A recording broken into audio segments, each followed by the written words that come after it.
कपड़े धोने वाली बहू। शादी के पहले से ही विभा को कपड़े धोने का बड़ा शौक था। कभी नल के नीचे तो कभी तालाब के पास। अरे मेरी नीली वाली लुंगी नहीं दिख रही है। विभा की अम्मा कहाँ रखी है लुंगी? अरे वो तो विभा ने परसों ही धोकर रखी थी आपकी अलमारी में, देखो वहीं होगी। वो ना मैंने आज धो दी, मुझे लगा कि गंदी हो गई होगी। अरे कैसे गंदी हो गई थी, उसे तो मैंने पहना भी नहीं। हे भगवान, इस लड़की के कपड़े धोने की आदत से परेशान हो गया हूँ मैं। जितना तो घर में राशन नहीं आता उससे कहीं ज्यादा डिटर्जेंट पाउडर का खर्चा है। इसकी शादी करवा दो, शादी जाए अपने घर में ही करे काम, फिर चाहे घर के कपड़े धोने हो या पूरे गांव के। हाँ ठीक बोल रही हो, देखता हूँ मैं कोई लड़का। वो दिन भी आ जाता है जब विभा को देखने लड़के वाले आ जाते हैं। लड़की मुझे अच्छी लगी। होने वाली सास कहती है, बेटी अगर कुछ पूछना है तो पूछ लो। वैसे तो हमारी लड़की बहुत ही शर्मीली है, जो बोल दो वो मान लेती है, इसे क्या पूछना होगा। अरे कैसी बात कर रही हो माँ, मुझे इन लोगों के घर रहना है, सवाल तो कई है। हाँ हाँ बेटा पूछ लो ना, क्या पूछना है। आप लोगों के घर कपड़े कौन धोता है? सास का मुंह बन जाता है।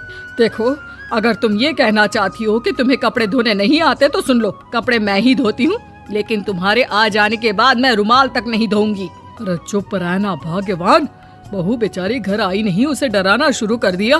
वो क्या है ना बिटिया, अभी तक तो ये कल्लू की माँ ही धोती थी, लेकिन अब तुम्हारे पापा तो दहेज में वॉशिंग मशीन देंगे ही।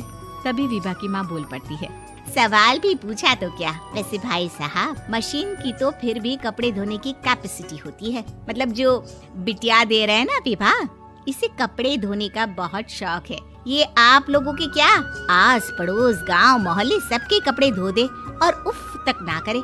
बाहर देखा नहीं आपने कितने कपड़े सूख रहे हैं, सब हमारी बिटिया ने ही तो धोए हैं। बस भी करो ना माँ, शर्म आ रही इतनी तारीफ सुनकर। और तो और एक दाग निकाल कर दिखाओ तो मान जाऊँ। हाँ अच्छा माफ करना बेटा, मैंने गलत समझा, हमें तो रिश्ता बहुत पसंद है। और ऐसे जुड़ जाता है रिश्ता कपड़े धोने का शौक रखने वाली विभा का। उसकी शादी हो जाती है कोयला फैक्ट्री में काम करने वाले कल्लू के साथ। शादी के बाद अचानक विभा चिल्लाती हुई सास के पास आती है, सासू माँ, अरे सासू माँ कहाँ है आप? ये तो धोखा है, धोखा दिया आप लोगों ने मुझे। इसे ससुर के चक्कर के बारे में पता चल गया। अरे तो उसमें तुझे क्यों धोखा मिला है? अरे नल में पानी नहीं आता, कपड़े कैसे कब धुलेंगे? अच्छा तू पानी नहीं आ रहा उसकी बात कर रही है। तो आपने क्या सोचा? कुछ नहीं। अच्छा तेरी माँ ने कहा था कि कपड़े धोने का शौक है तुझे, याद आया मुझे।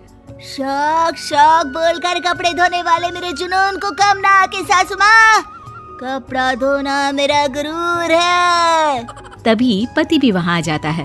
अभी मैंने इसे सनी देओल की फिल्म दिखाई है, उसी के डायलॉग मार रही है माँ। अच्छा सुन, साफ साफ बता रही हूँ, पानी सुबह 4 से 6 और शाम को 10 से 12 आता है, समझी? विभा टाइमिंग सुनकर हैरान हो जाती है। ये क्या भूतों का मोहल्ला है?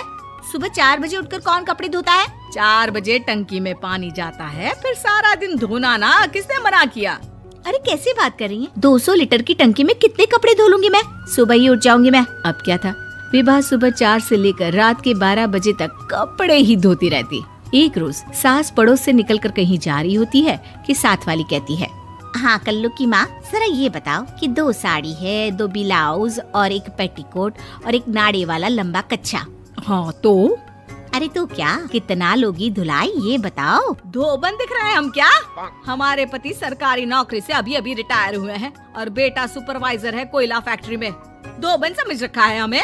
हाय रे कल्लू की अम्मा, माफ कर दो, वो तो मोहल्ले में यही सब बता रहे थे कि तुमने बहू को कपड़ा धुलवाने के काम में लगा दिया है। सास को पड़ोसन की बात सुनकर गुस्सा आ जाता है। वो घर पहुंचती है जहां घर के बाहर ही इतने सारे कपड़े सूख रहे होते हैं जितने कि किसी धोबन के घर पर। अरे ओ कल्लू की दुल्हन, बाहर निकल। माँ जी यहीं आ जाओ, बाथरूम में चादर धो रहे हैं हम। अरे अभी हम धोते हैं, तुमको बाहर निकलो। ये आस पड़ोस वाले बोल रहे हैं कि हम बहू से कपड़े धुलवा कर उसे कपड़ा धोने वाली बना दिए हैं। अरे छोड़ो ना माँ जी, किन लोगों की बातों में आती हो?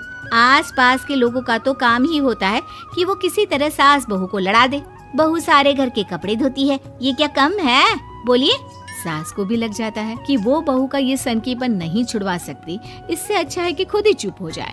एक रोज सास और बहू मंदिर जाते हैं, जहाँ सास की साड़ी वहाँ खड़ी भीख मांगने वाली से मिलती है। माँ जी क्या बात है, आपकी की साड़ी उस भिखारन से कितनी मिल रही है ना। हाँ हाँ देखो तो, दोनों की साड़ी मिल रही है। क्या बात है कल्लू की अम्मा, तुम खुद को तो अफसर की बीवी बताती हो और ऐसी सिंपल सी प्लेन साड़ी पहनकर घूमती हो। सिंपल और प्लेन नहीं है ये साड़ी। तो क्या सोने के धागे से फूल बने हैं? कुछ भी सासू माँ, कुछ भी। हाँ बने थे इस साड़ी में सोने के धागे से फूल।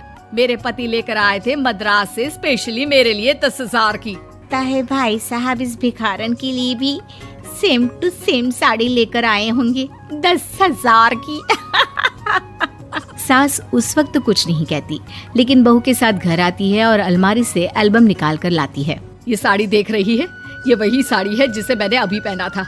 इस साड़ी में ये जो चमकदार फूल दिख रहे हैं ना, ये सोने के धागों से काढ़े गए हैं। लेकिन तू लोकल वॉशिंग मशीन ब्रश से घिस घिस कर सारे फूलों को निकाल कर साड़ी प्लेन कर दी।